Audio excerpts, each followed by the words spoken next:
In almost the entire world, the Central Asian pastoralists during the post-classical era, 600 to 1500 CE, have become associated with murder, massacre, and marauding mayhem. Their advent is portrayed as a bloody trek across Eurasia that left little but destruction, death, and horrified grief in its wake. A medieval Russian chronicle from Novgorod graphically illustrates their impact on the region. No one exactly knows who they are, nor whence they came out, nor what their language is, nor of what race they are, nor what their faith is. God alone knows.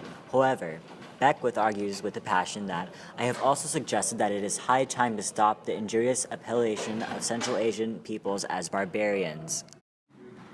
There are other impacts than just their destruction that help refute the barbaric notions of these various pastoralist people.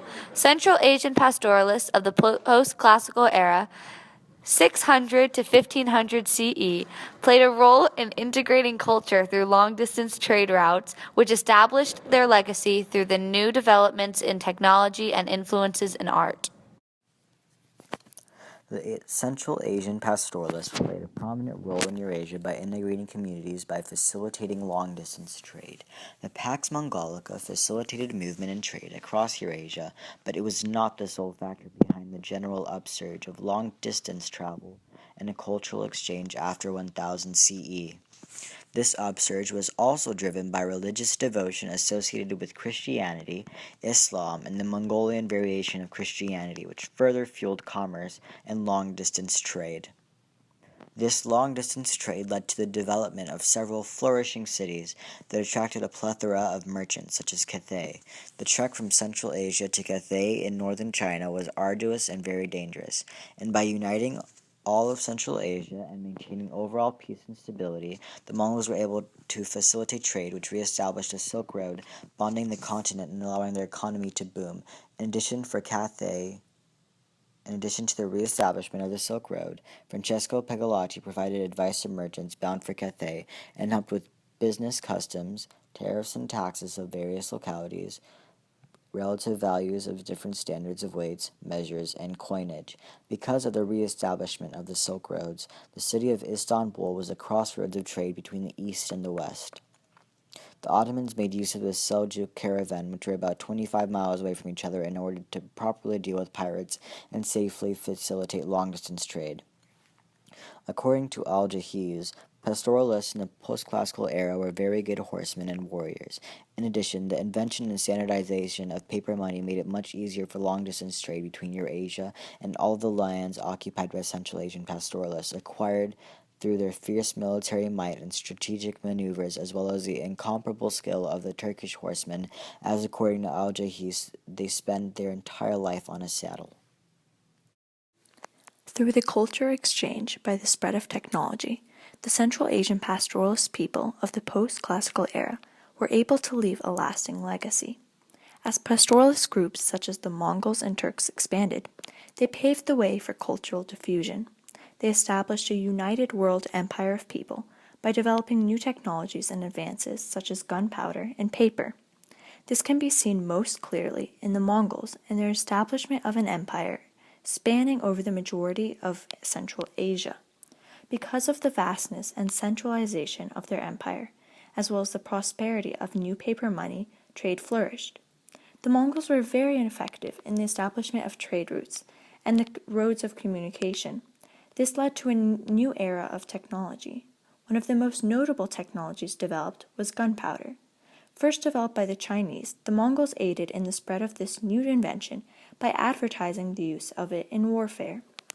Babur led a group of armies down from the city of Kabul and successfully defeated the Sultan of Delhi. Babur could attribute his victory to the successful use of gunpowder that he had brought along with him. He was a descendant of a prominent Mongol leader, making Babur himself a Mongol in his own right. This gave him access to the Mongols' technologies. The post-classical period also marks a flourishing in art in the Central Asian pastoralist people of the time. The Seljuk Turks, as well as the Ottoman Turks, influenced and established a new style of art, combining the many inspirations and techniques available to them from the extensiveness of their reach. Art is a key part of culture, and by watching the way it develops over time, we can look into the way a people or empire develops.